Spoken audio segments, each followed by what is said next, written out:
So first I want to welcome everybody for coming to see the show, The Makings of Hue.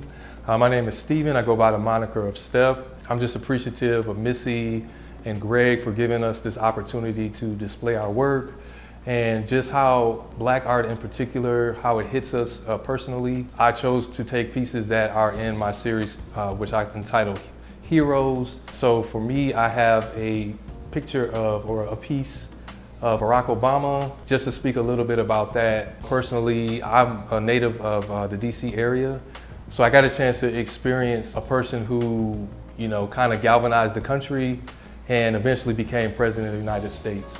And so for me, that representation, how he was able to, like I said, just galvanize everyone, but in particular, the communities of color and how he represented us in that space, I wanted to be able to portray that in my artwork. And then I have two other pieces that are on display also. And so I also have a piece for Muhammad Ali and also another hero, which would be Marvin Gaye. So yeah, those are my major influences. I yield my time to Michaela. So my name is Michaela McGee. I'm from the Dallas area, and this is like my second time showing here at Sonny House. I'm very grateful to Missy and Greg and Jalen for putting this together. I have been creating for a while, since I was young, and since last year it was my first time like intentionally putting my work out and, you know, showing it. And so the pieces that I've included in the show are my most colorful pieces. They're not a part of a series, but one was created 3 years ago, and it's titled God's Love is Free. It's an orange and blue hue painting with a portrait of myself. The next painting is titled Velvet, and it's a red hue painting, and it's about just like worth within that kind of exuberates out. So I wanted to make sure that I introduced the artist first, because I'm a curator first and artist second in this situation. But for me, I've also have some artworks on display here for the Makings of Hue. So one of the pieces I want to talk about that was significant, is two of them, and it's the two children, which is part of the Makings of Hue. So the first one I want to talk to you about is the Makings of Hue 1, which is of the little girl. How we interpret color. Color is a form of light, and how we absorb that light through our eyes and through our brains is how we are able to basically go through that process of interpreting how we see color. And so I chose these colors for the reds and the purples and some of the blues because it was a reminder of a person that inspired me, which was a young girl named London Thomas. London Thomas was one of the victims who survived the May 14th tragedy when a gunman walked in the supermarket at Tops in my old neighborhood and killed around 7 victims. At the time I was here in Texas. When I got home, I went right in almost into ground zero, and I found out about London, and I was told that London was an aspiring artist, and I wanted to figure out how to support her in her artistic journey.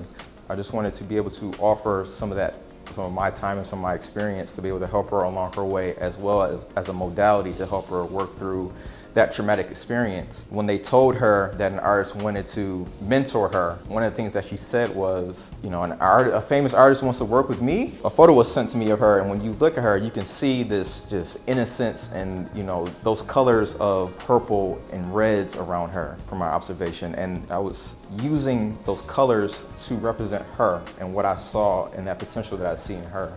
And that was the inspiration why I created this particular piece at the angle that I created in her honor. Now, the model that I use is not of her, but the representation of her is those colors. But the gaze of the little girl in this piece is, you know, the same gaze for those who have children. When your child is looking up at you and it's depending on you to see them through and their development and their growth. And I wanted to communicate all those different aspects into that piece, as well as communicating those aspects into this piece here, because being on Jefferson Avenue, being on Ground Zero, it was very festive But in between of that, of the festiveness and the busyness of, you know, organizations providing different supports, I also witnessed some of the sad faces of children walking up and down the street with no understanding of what's going on in the trauma of what occurred. And I wanted to be able to capture that within both pieces, but in this piece in particular, I purposely use the colors of oranges and yellows, particularly for the face and the background, as accurately as possible, try to capture the hidden potential that I see in those children.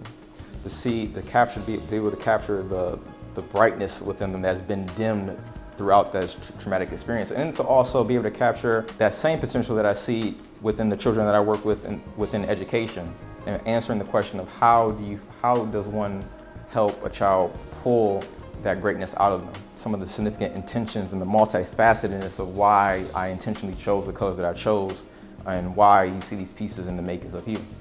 So, just show of hands, how many of you are familiar with the cartoon The Green Lantern?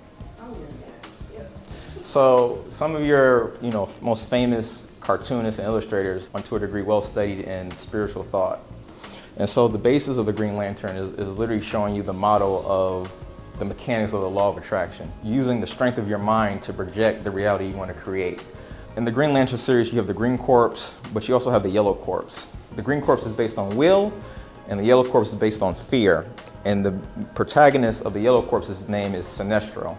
When you break the etymological wording down to Sinestro, it means sinister, but it also means to be left-handed, because at a certain period of our history, to be left-handed was seen to be as evil. And so the point that I'm making in context to this painting called The Yellow Corpse is, many times as parents, just as we are working to instill our children our hopes, our dreams, and how we want them to be as productive citizens in the world, we also instill in them our fears and our traumas and our projections. And so the child's hand that you see reaching out to its caregiver, the yellow ring is a representation of those traumas and those fears and those hang-ups, and that child is being initiated into that, which will set the course of who that child will become as they get older. And so in context, what that means is, if I instill you with bad stuff from 0 to 7, that's going to set the course of you possibly being a bad person as you get older into adulthood, or the vice versa. And so the question that I'm asking all of you as observers of the piece is, what are you instilling? Are you instilling fear? Or are you instilling will? Are you instilling more love in your child? And that's essentially what the piece is about.